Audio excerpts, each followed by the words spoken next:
या महाराष्ट्र राज्याचे उपमुख्यमंत्री सन्माननीय अजितदादा पवार यांच्या निधनाची बातमी ऐकली आणि काळजाला चटका बसला. खरं तर वैचारिक मतभेद असले तरी कामाचा माणूस, कार्यकर्त्यांना मोठा करणारा माणूस असा अचानक निघून जातो हे खरंच दुर्दैवी आहे. माननीय अजितदादा पवार साहेब यांना भावपूर्ण श्रद्धांजली व्यक्त करतो. सर्कलमधील सर्व बांधवांना विनंती करतो की आज आपण कोणीही प्रचार करणार नाही आहोत. आजचे दिवस आपण प्रचार बंद ठेवणार आहोत. तर मंडळी, ह्या आहेत मंगेश साबळे. मंगेश साबळे यांनी अजितदादा यांच्या दुःखद निधन प्रसंगी आपल्या सद्भावना व्यक्त केल्या.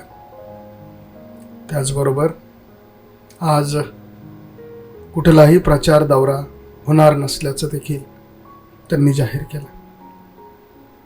राज्याचे उपमुख्यमंत्री, राष्ट्रवादीचे सर्वेसर्वा अजितदादा पवार यांचं आज विमान अपघातामध्ये दुःखद निधन झालं आणि या निधनाने सर्वत्र हळहळ व्यक्त केली जाते. अजितदादा यांच्या जाण्याने